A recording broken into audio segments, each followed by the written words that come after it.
What's up, everybody? It is the weekend, and that can only mean one thing: military news. I'm very excited for this. We did this last weekend, and I'm trying to make it a thing on the channel because I genuinely really enjoy it.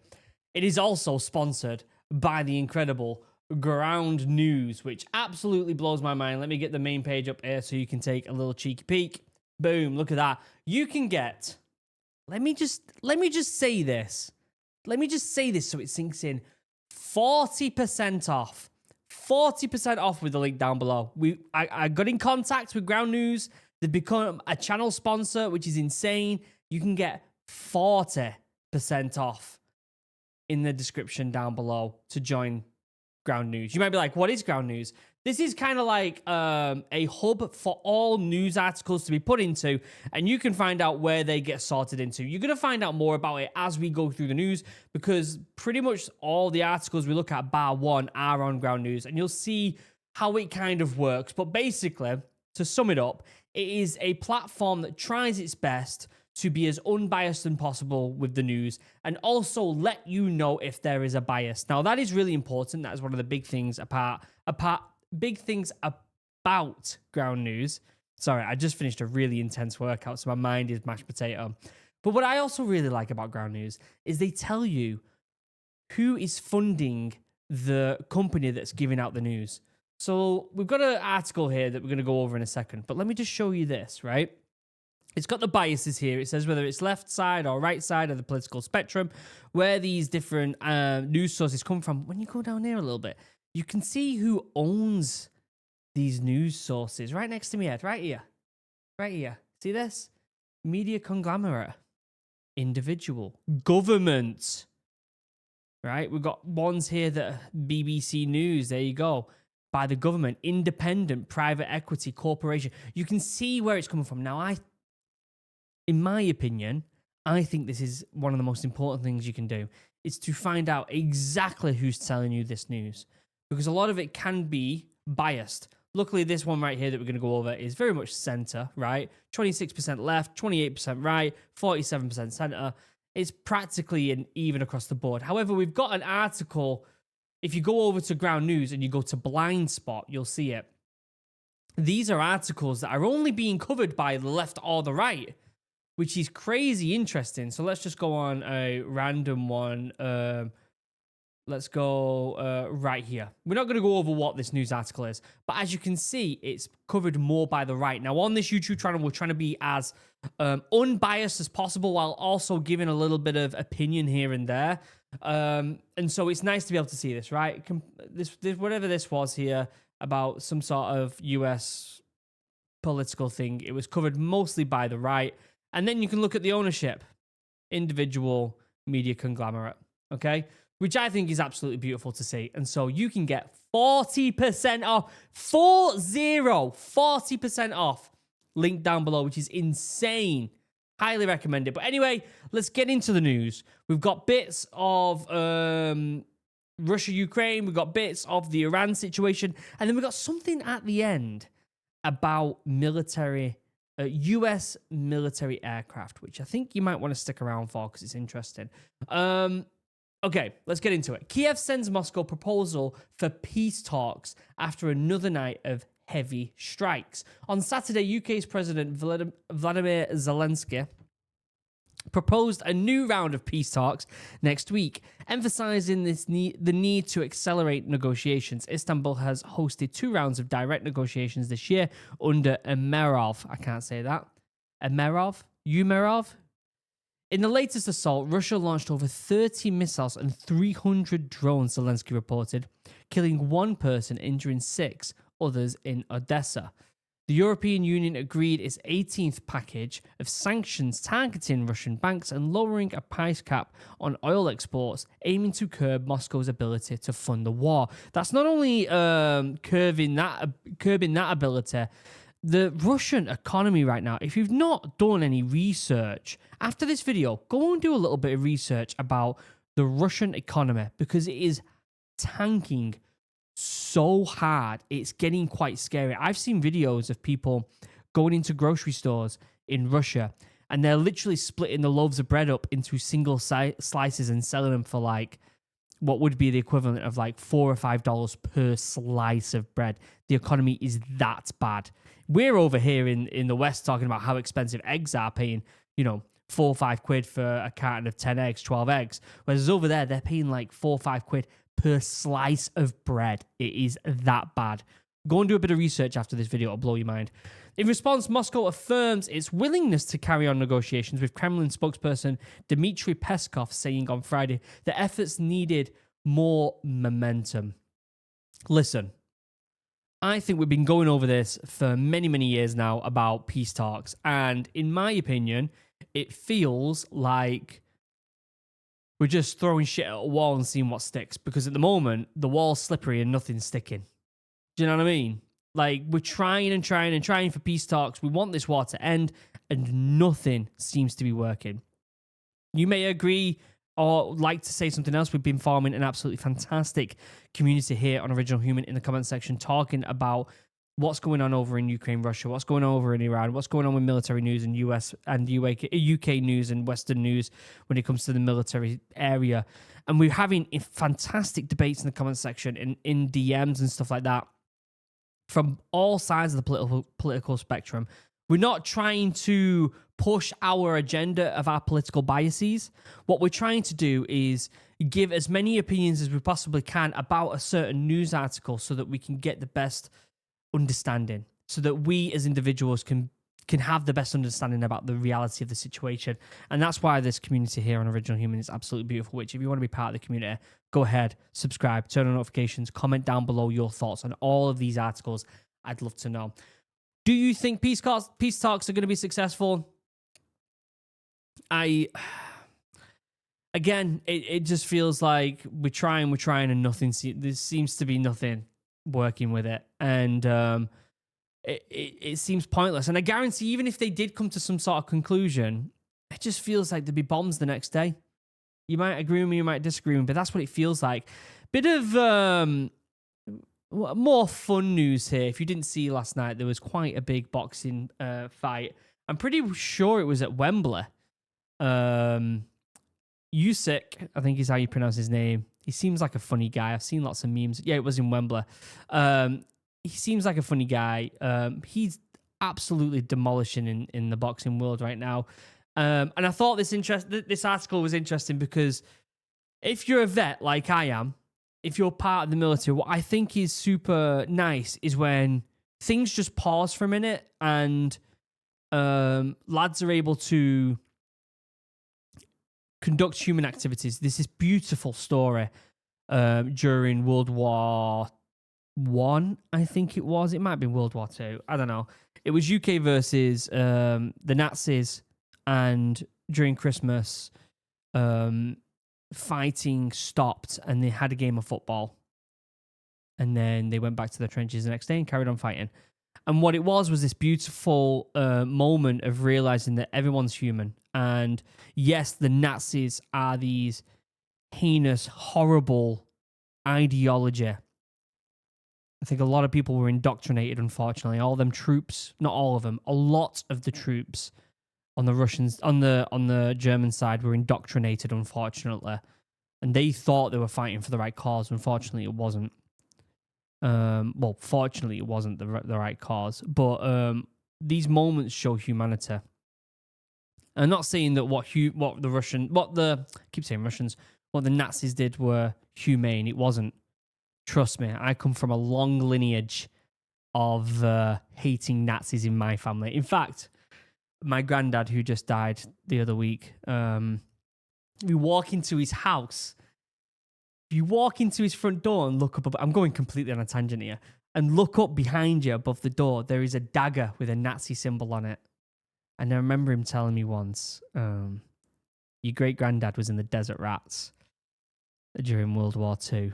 And he specifically got up close and personal with a Nazi officer, took him out, and stole his ceremonial dagger.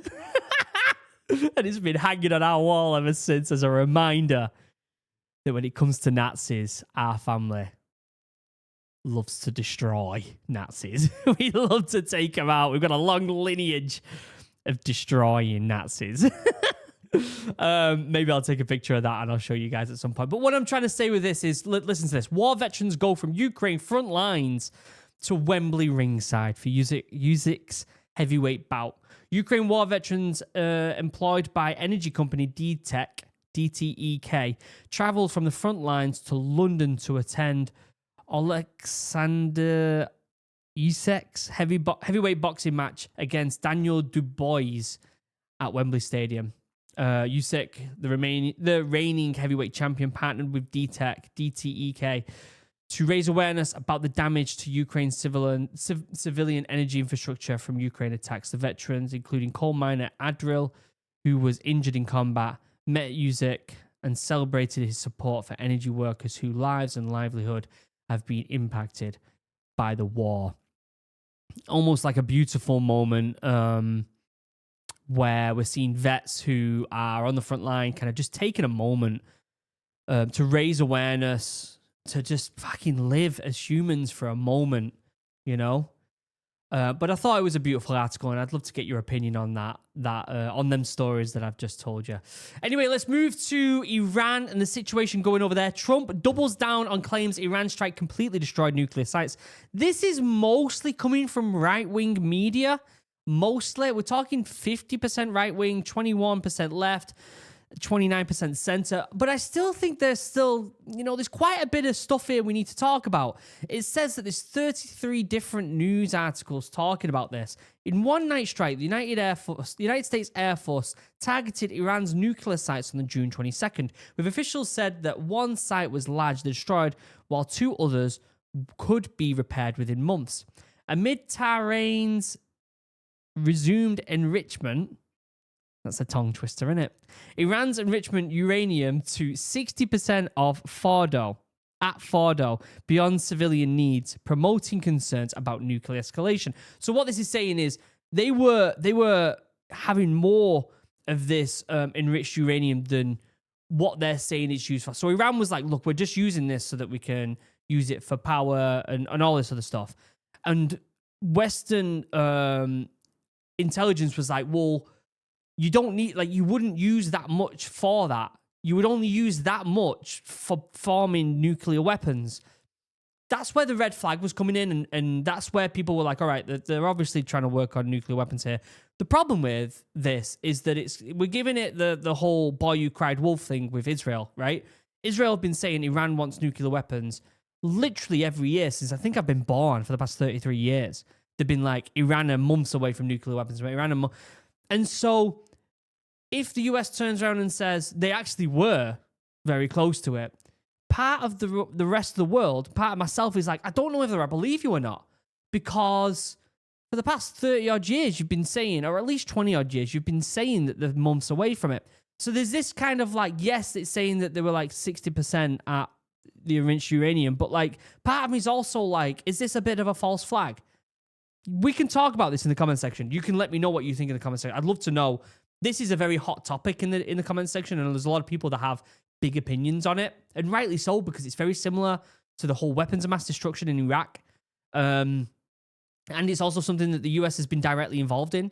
So I think there's going to be a lot of heated debate and a lot of opinionated debate, and that's healthy. It's beautiful and it's healthy, and that's what we want in this community. If we have someone who's like, no, they were going to have it, and you believe they didn't, go into his comment, reply to it, just be like, look, this is why I don't think they were close. And what that does is it creates an environment where we're debating, healthy debate, because people think in this world that you're not allowed to have different opinions and yet also be friends, right? We're able to do that, and we're able to grow as a community. NBC News reported only one of three sites were mostly destroyed.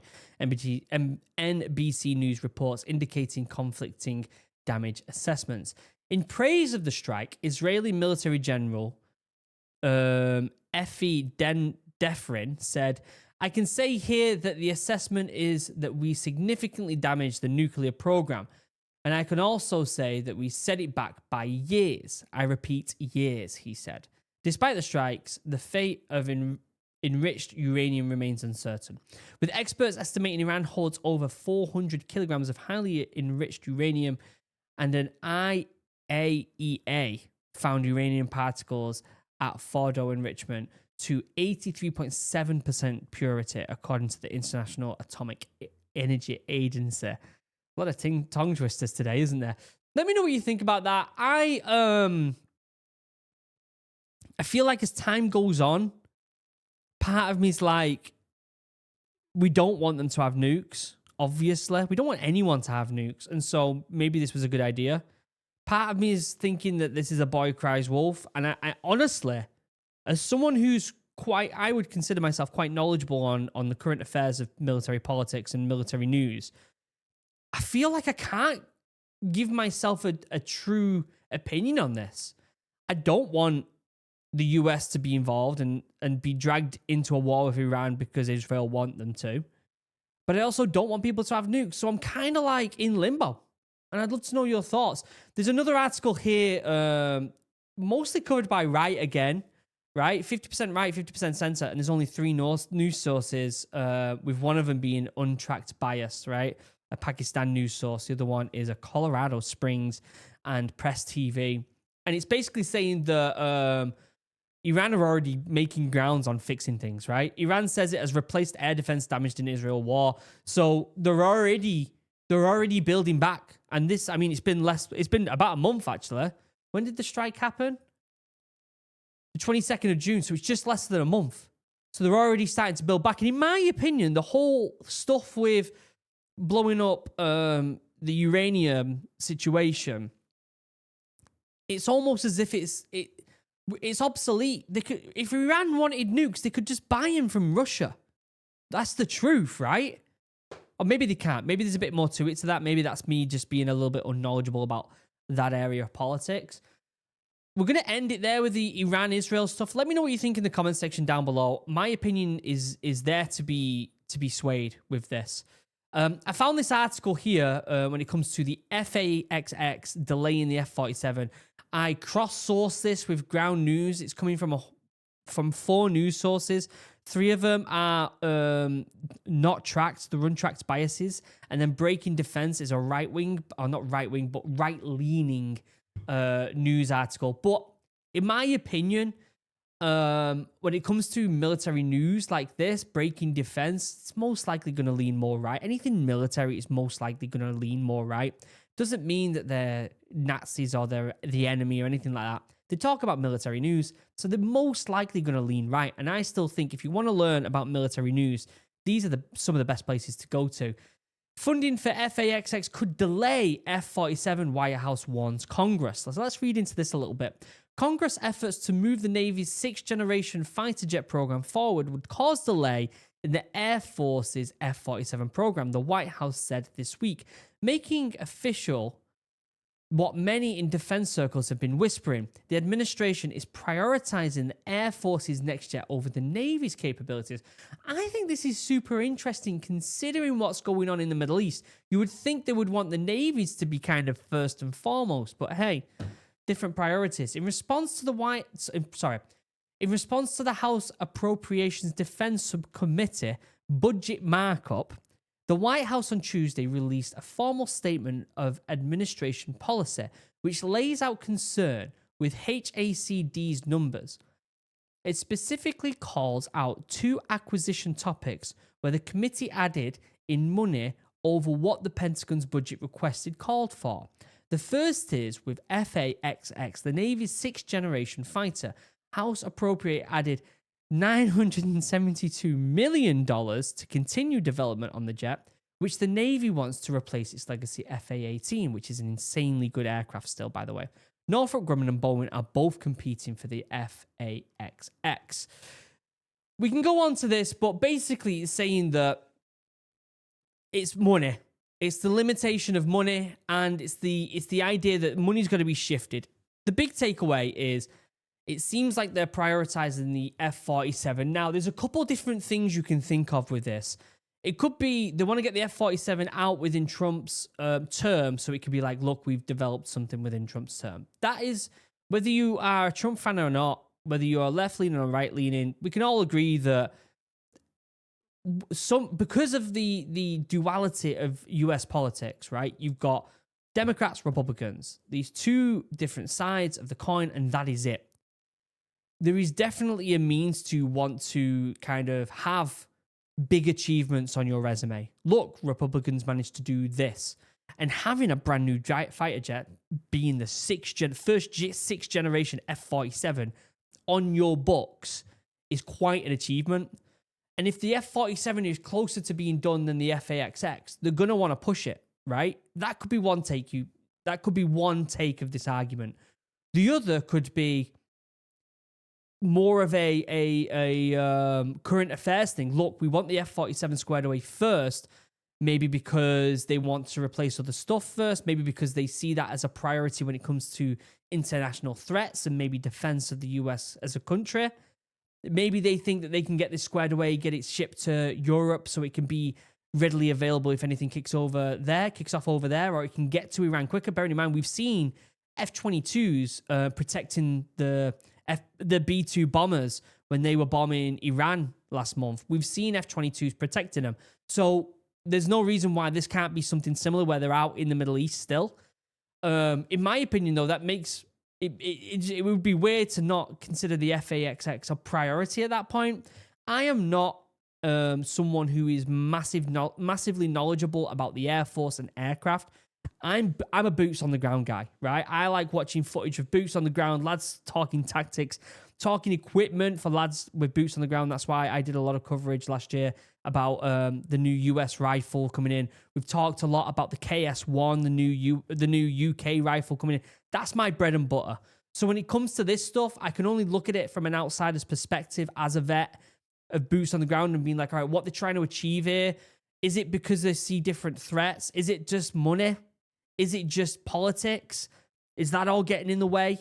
I'd love to know your thoughts in the comment section down below. Super, super interesting topic. You can search all this on Ground News. And again, 40% off on Ground News, link down below, which is an insane deal. I don't think they're giving that deal anywhere else. Maybe they are, but I highly recommend you go down below in the description and you get that deal squared away before it goes away, because I don't know whether this sponsor is going to be a long-term sponsor. So I recommend you go and do that. Love to know your thoughts in the comment section down below. If you've also got more thoughts you want to get to me, head over to Instagram. Go to @drinkmoral on Instagram. I've been doing this thing recently where when people go and follow @drinkmoral on my Instagram, let me just pull it up, I give them a shout out. I'm not doing it on the news ones. I'm doing it on the regular one. But then at the same time, I said that for one video. And then look what happened. Mind my painted nails from my daughter. I said, mind my painted nails from my daughter. But look at how many people followed. And now I'm stuck in this predicament where it's like, how am I possibly going to call out all these people that followed me in one video? So head over to @drinkmoral if you want to DM me. That's the best place for it. Also, it's a really good business I'm starting. I'm not going to say too much about it because I want today's video to be sponsored by Ground News, but you can check that out if you want. But yeah, if you want to get in contact with me, that's a really good place to do it. Other than that, let me know what you think in the comment section down below. A really interesting week of news when it comes to Ukraine, Ukraine-Russia talks and Iran going on and kind of fixing what's already been damaged, and also some military tech, which I want to get more into. Let me know your thoughts in the comment section down below. I will see you in tomorrow's video. And we'll head back to reactions tomorrow. I love you all. Have a wonderful day. Goodbye.